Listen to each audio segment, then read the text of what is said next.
modern healthcare, as we look at how the way we've been delivering healthcare has not worked because it's treating the body just as the body. We see now with all this recognition that we are more than the physical body and that our mind and our emotions and our spirit have an impact on our health and well-being.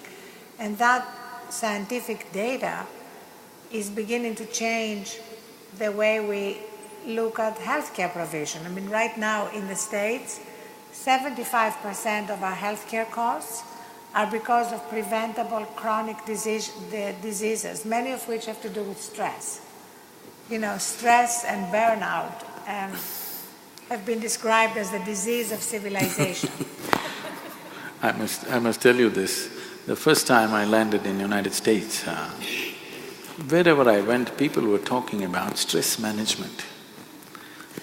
I couldn't understand this. Because in my understanding, we manage things which are precious to us, our family, our property, our business. Why would anybody want to manage stress? It took me some time to understand that a whole lot of people have concluded that stress is a part of their life. Stress is not a part of your life or work or anything. Stress is just your inability to manage your own body, your mind, your emotions and your life energies. You do not know how to keep your body, mind and emotions, you will be stressed. Stress means the inner dimensions of who you are is under friction. There is sufficient friction in the world. Every day if we have to walk through this world, there's a whole lot of challenges and friction. That is there.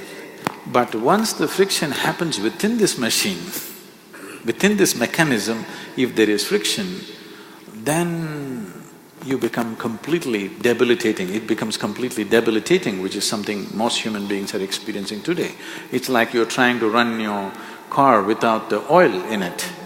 In 10 minutes, everything is stressful, everything makes ugly noises within. Right now, people are going through this and it's causing a whole lot of psychosomatic diseases that people are suffering. I would say 70% of the ailments that human beings are suffering are self-created. About 30% happen to you from outside because of other organisms and infections and various other things. Maybe some of them are, by birth people have certain tendencies, but at least 70% is self-created, which can be easily reversed if only we attend to the individual human being. And I can prove this with hundreds and thousands of cases who have walked out of ailments, not treated, walked out of it, simply because a certain level of stress-free existence came. Right now, I've had my lunch and I'm speaking. If I check my pulse, it's somewhere between 55 to 60. If I was an empty stomach and if I sit here quietly for 5 minutes, this will settle below 40. So there is no question of stress in this one. So when there is no stress, how much maintenance it needs will considerably go down. Right now, we have studies to show you this. A simple 15-minute meditative process, your metabolism drops up to 24% in a conscious state. There is sufficient studies to show that human mechanism can brought to a more easy way of functioning. It is not in a hyper state of functioning.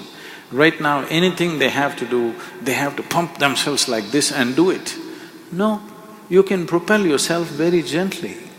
You can propel yourself, when I say gently, not necessarily behind somebody, not necessarily at a lower level of performance.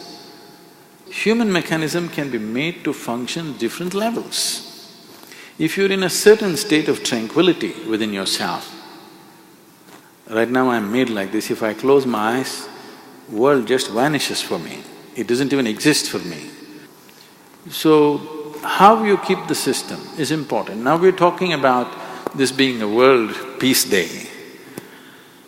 If peace has to happen, human being should know it within himself. Whatever we are seeing as human societies is just a manifestation of what's happening in individual minds.